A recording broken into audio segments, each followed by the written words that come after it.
നമസ്കാരം. സോഡിയാക് മീഡിയയിലേക്ക് എല്ലാ പ്രേക്ഷകർക്കും സ്വാഗതം. 2026 ജൂൺ മാസത്തെ പൂരാടം നക്ഷത്രക്കാരുടെ നക്ഷത്രഫലം ഒന്ന് പരിശോധിച്ച് നോക്കാം. പൂരാടം നക്ഷത്രം എന്ന് പറയുമ്പോൾ ധനുക്കൂറാണ്. ധനുക്കൂറുകാരെ സംബന്ധിച്ച് 7ാം ഭാവത്തിൽ വ്യാഴം നിന്നിരുന്നു. അതുകൊണ്ട് തന്നെ ദൈവാധീനം ഉണ്ടായിരുന്നു. എന്നാൽ ഇപ്പം 7ാം ഭാവത്തിൽ നിന്നും അഷ്ടമത്തിലേക്ക് വ്യാഴം മാറി. അതുകൊണ്ട് തന്നെ അഷ്ടമേ ഹരതോബാലി എന്ന് പറയുന്ന യോഗമാണ്. നമ്മൾ മനസ്സറിയാത്ത കാര്യത്തിന് ദൈവാധീനക്കുറവുള്ളത് കാരണം കൊണ്ട് തടസ്സങ്ങൾ ഉണ്ടായിക്കൊണ്ടിരിക്കുക എന്ന് പറയുന്നൊരു യോഗമാണ്. അപ്പോൾ അത് കാരണം കൊണ്ട് ദൈവാധീനം വർദ്ധിപ്പിക്കുന്നതിന് വേണ്ടി വിഷ്ണു ക്ഷേത്ര നെയ്വിളക്ക് ഭാഗ്യസൂക്താർച്ചന മുതലായിട്ടുള്ള വഴിപാടുകളൊക്കെ പൂരാട നക്ഷത്രക്കാർ ചെയ്യുകയും ഓ നമോ ഭഗവതേ വാസുദേവ എന്നുള്ള ദ്വാദശാക്ഷരി ഒരു 108 തവണയിൽ കൂടുതൽ ദിവസം ജപിക്കാൻ ശ്രദ്ധിക്കുന്നതും വലിയ ദോഷങ്ങളും തടസ്സങ്ങളും ഇല്ലാതെ മുന്നോട്ട് പോകാനായിട്ട് ഏറ്റവും അനുയോജ്യമാണ്. പ്രത്യേകിച്ചും ശുക്രൻ എന്ന് പറയുമ്പോൾ ഇവിടെ ശത്രു സ്ഥാനാധിപത്യം വഹിച്ചിട്ടാണ് ലഗ്നാധിപതിയോട് ചേർന്ന് നിൽക്കുന്നത്. അപ്പം നമ്മൾക്ക് വാഹന സംബന്ധമായിട്ട് സ്ത്രീ സംബന്ധമായിട്ടൊക്കെ തടസ്സങ്ങളും പ്രതിസന്ധികളും ഉണ്ടാകാനുള്ള സാധ്യതയും കൂടുതലാണ്. പ്രത്യേകിച്ചും ശത്രു സ്ഥാനത്ത് ഭാഗ്യാധിപതി നിൽക്കുന്നത് കാരണം കൊണ്ട് ഭാഗ്യക്കുറവ് പോലെയുള്ള പ്രശ്നങ്ങൾ നമുക്ക് കാര്യതടസ്സത്തിന് സാധ്യതയുണ്ടാക്കും.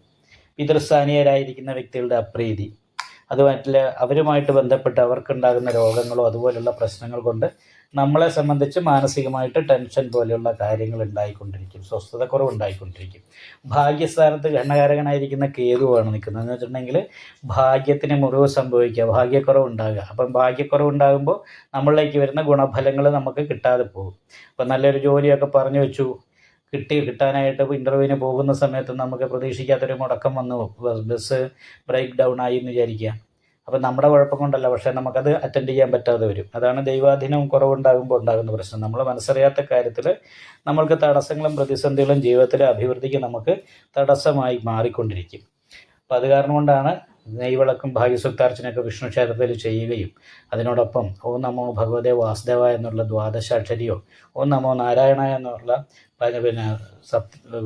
അഷ്ടാക്ഷരിയൊക്കെ ജപിച്ച് ദൈവാധീനം വർദ്ധിപ്പിക്കാൻ പറയുന്നത്. കാരണം ഇവിടെ 4ാം ഭാവത്തിൽ ശനിയാണ്. അപ്പോൾ വീട്ടിൽ നിൽക്കുമ്പോൾ അലസത, ക്ഷീണം, നിരാശ, വീട് വിട്ട് നിൽക്കാനിട വരിക, അതേപോലെ തന്നെ കൈകൾക്ക് വേദന, കഴുത്തിന് വേദന പോലുള്ള രോഗങ്ങൾ വരിക, അതേപോലെ കാലിൻ്റെ മുട്ടിന് മുകളിലേക്ക് നടുവ് മുതൽ കാലിൻ്റെ മുട്ട് വരെയുടെ ഭാഗത്തുള്ള വേദനകൾ, വിഷമങ്ങൾ, അങ്ങനെ ശാരീരികമായിട്ട് സ്വസ്ഥത കുറവുണ്ടാകുക, ആവശ്യമില്ലാത്ത വാശിയൊക്കെ തോന്നുക മറ്റുള്ളവരോട്, വാശി കൂടുക. പിന്നെ വാശി കൂടിക്കഴിഞ്ഞാൽ പിന്നെ ആ വാശി നിവർത്തിക്കാനായിട്ട് നമ്മളൊരു കാര്യം മനസ്സിൽ വിചാരിച്ചിട്ടുണ്ടെങ്കിൽ തടസ്സങ്ങളും പ്രതിസന്ധികളും വന്നാലും അതൊന്നും വകവയ്ക്കാതെ, വരുന്ന നഷ്ടങ്ങൾ വകവയ്ക്കാതെ അത് ഉദ്ദേശിക്കുന്ന കാര്യം നടത്താനായിട്ട് നമ്മൾ അതിൻ്റെ പുറകെ പരിശ്രമിച്ചുകൊണ്ടിരിക്കും. അപ്പോൾ അത് നമുക്ക് ഗുണമല്ല, മറിച്ച് നമുക്ക് ദോഷമാണ് ചെയ്യുന്നതെന്നുള്ള കാര്യം ശ്രദ്ധിക്കാം.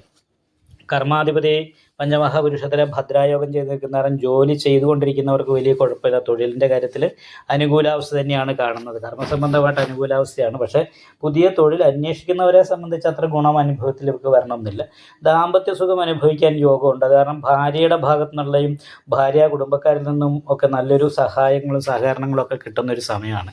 അതുകൊണ്ടൊക്കെ ഭാര്യയുടെ ഭാഗത്തു നിന്നൊക്കെ ഈ ദോഷ സമയത്ത് ഒരു പരിധി വരെ നമുക്ക് അനുകൂലാവസ്ഥയുണ്ട്. എന്തായാലും നവഗ്രഹ പൂജ ചെയ്യുന്ന ക്ഷേത്രത്തിൽ നവഗ്രഹ പൂജ ചെയ്യുകയും നന്നായിട്ട് പ്രാർത്ഥിക്കുകയും ചെയ്യാം. നിങ്ങൾക്ക് ഈ വീഡിയോ ഇഷ്ടപ്പെട്ടാൽ ലൈക്ക് ചെയ്യുക, നിങ്ങളുടെ അഭിപ്രായങ്ങൾ കമൻറ്റ് ചെയ്യാം. ജ്യോതിഷവുമായി ബന്ധപ്പെട്ട കൂടുതൽ കാര്യങ്ങൾ അറിയാൻ ഈ ചാനൽ സബ്സ്ക്രൈബ് ചെയ്യുക. ഞങ്ങളുടെ ഓൺലൈൻ കൺസൾട്ടൻസി നമ്പർ താഴെ ഡിസ്ക്രിപ്ഷൻ ബോക്സിൽ കൊടുത്തിട്ടുണ്ട്. ആവശ്യമുള്ളവർക്ക് കോൺടാക്റ്റ് ചെയ്യാവുന്നതാണ്.